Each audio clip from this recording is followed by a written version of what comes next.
Howdy partner, welcome to the Weird West. It's like the Wild West, but weird. It's got all the normal stuff, cowboys with revolvers, rifles and shotguns, but also pig people, witches, werewolves, magic and some other weird stuff. Even the premise is weird. You are some hooded figure that is possessing 5 people and living through their experience. The main reason I bought this game is the gunplay, specifically the fact that if you dodge while aiming a gun, you will jump into slow motion while shooting like Max Payne. But I actually ended up engaging a lot with a stealth mechanic here. Weird West was a game that I was having a lot of fun with early on, and mostly into the mid-game. But later on I was getting pretty bored and it was becoming almost like a chore to finish the game. Gameplay/combat. It's mostly a top-down shooter, but there is a little more to it. You will play 5 characters throughout the game and there will be small differences between them. Let's start with the first one, Jane the Bounty Hunter. There's nothing really special about her, she's just a human that's good at shooting, but she's a good entry point for the game's mechanics. So for the shooting or the pretty bad melee system, you hold the right click to bring up your currently equipped weapon, which you change with the weapon wheel. Let's just start with the melee system. I just found it weird. Like the hitboxes, the reach of the weapons. More often than not, I was hitting air rather than the enemy, even if I was close to him. So I ended up only using it to kill enemies that I knocked out with stealth. The gun I like the most is the pistol. Good fire rate, good enough damage, and reload isn't too long, it just does the job. Except at range, the accuracy might drop off. The rifle has the best accuracy but pretty low fire rate and a long time to reload comparatively. The shotgun sucks. Its bullet spread is too high, you have to be way too close to deliver effective damage, and is only really useful against melee enemies. In a shootout you will probably be shot to shit before you get close enough to deal good damage. And if you are at a slight range, you will do very little damage. The bow. Low fire rate, but the arrows are silent and you can set the arrows on fire, which can be very useful. The only real issue I have with the gunplay is how weird the aiming can be when you are on an elevated position, shooting at enemies below you. The aim seems to have a hard time lining up right then. Outside of weapons, there are also barrels populating the world.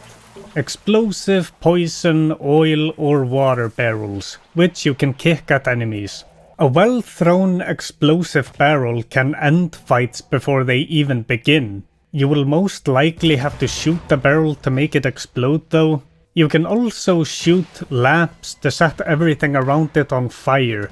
So in a firefight you can use the environment to your advantage, which makes the combat more exciting and something you can plan out and make some smart thinking brain moves. The magic, it uses the same meter the gun slow-mo does, and I barely used the magic early on, and the only magic thing I used reliably was some healing shield the witch could use, and the Native American can summon a bear. The explosive shell spell can make the shotgun actually useful though. Anyway, if you lose some health in a fight, you can heal with a bandage or eat some food. Nothing heals a good bullet wound like a handful of rat meat. And if you're a werewolf or a pigman, you can eat people. The main issue I have with the combat is that the pistol is really the only gun that feels completely good to use. With the rifle being almost good enough, but the fire rate is too low and the reload takes too long. It just felt like a chore to use the other weapons. Stealth. Crouch and enemies won't hear you walk. Hide behind objects or in bushes and enemies won't see you. Sneak up behind someone and left click to choke them out. And no, I don't think you can just stealth kill someone with a knife or something.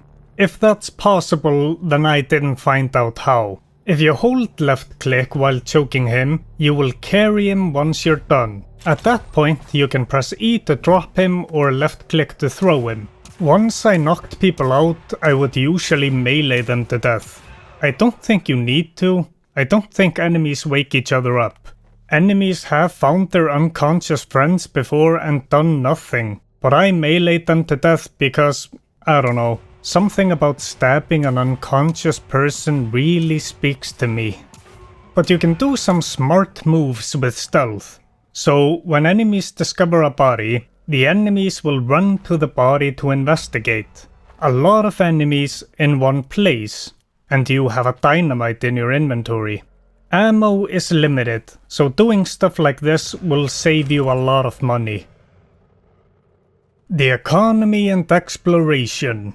It's an open world with shops and money and an ability progression system that's based on exploration. And I think this is where the game falls short. So let's cover those bits. So it's an open world map with points of interest, and those points represent a level you can explore. Traveling between points on foot can take a while. That's why you buy a horse, which is pretty expensive.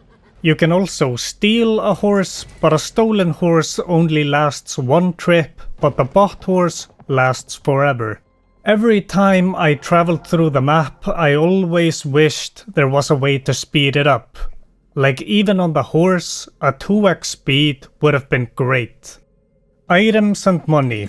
So the progression of the game is mainly through acquiring a higher rarity of weapons, and sure, that's good, it gives you something to save up money for.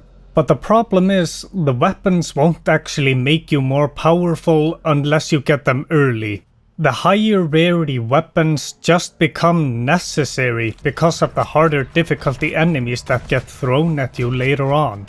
If the weapons you have aren't good enough, then enemies don't take enough damage and then combat just becomes drawn out and sucks out all your ammo and it just becomes a slog to get through. And I started doing stealth because it felt faster. It wasn't faster, but it felt faster. Combat should feel fast and dangerous, while stealth should feel slow and less dangerous. But here, later on, stealth feels faster and less dangerous and it's far less resource heavy, so it's the way better strategy. There is a way to upgrade guns with ore, but I got them so rarely and inconsistently that the best use for them are just selling them and buying better guns with the money. Another way to make money is just selling the garbage you find out in the world, and the guns you find on enemies. Of course, you will be selling it at well under market value. The best way to make money is bounties, which are nice. It's just a point of interest on the map, get some enemies on it, and you need to kill or capture their leader. It's fun to go in there and have a shootout or some stealth action. But for abilities and the passive perks, it's a little bit more annoying because the only way to get those perks and abilities is through collectibles you find out in the world. And more often than not, tucked away in some corner that's not obvious. And also in points of interest you don't really have any business going to, mission-wise. So you're likely not going to get all the abilities unless you use a guide. But hey, you can probably check that off right at the beginning of the game. There's also some friend for life vendetta system. Some quests will end with a character becoming your friend for life, or people you save from a cage will become your BFF. If you lose a lot of health in combat, then one of your BFFs will come to save your life. For vendettas, if you kill a gang leader, one of their gang members might swear revenge and try to kill you later somewhere else. I have gotten some vendettas that felt like they were random, but the BFF stuff always felt like that person was put there in the world to become a BFF. The economy and all this world stuff should have been fleshed out more, because it kinda just feels like the bare minimum. There's nothing interesting about it, it's just there. I expected the BFF/Vendetta system to do something more, but no, it didn't. Disappointing.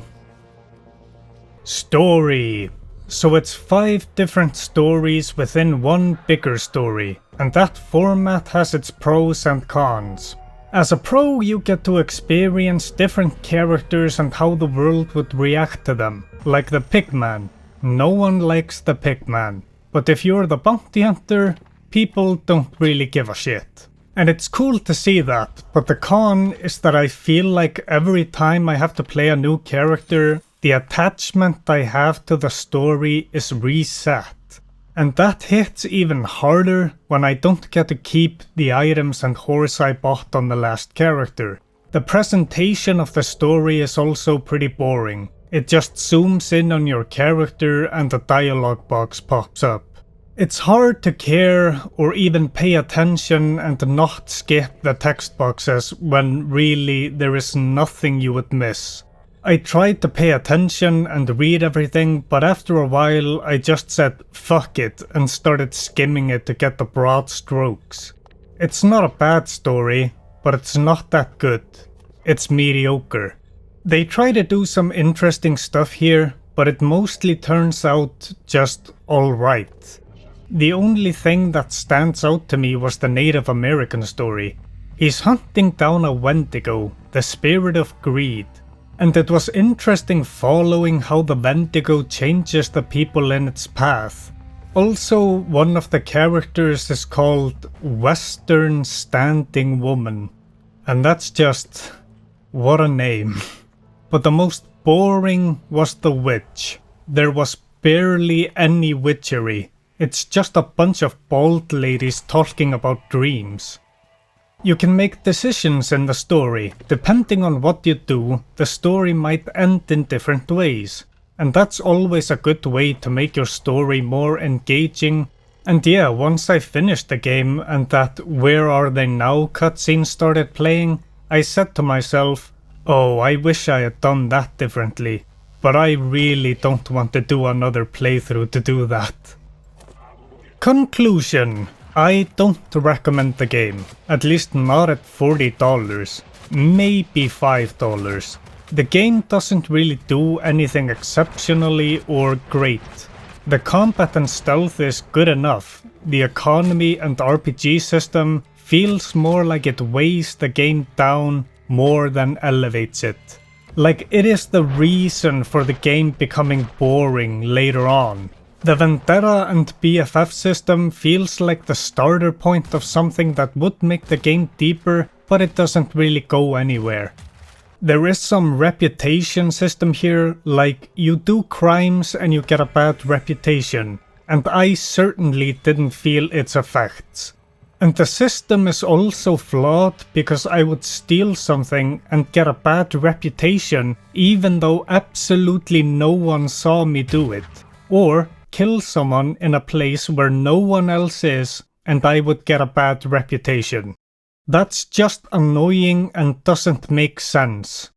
The combat and stealth is fun for a while, but once that gets boring, there's really nothing else keeping you here. It has a lot of ingredients for an interesting world with all the monsters and weirdness, I guess, but it doesn't really go anywhere with it. Except with a Native American story. The game had promise, but it shitted.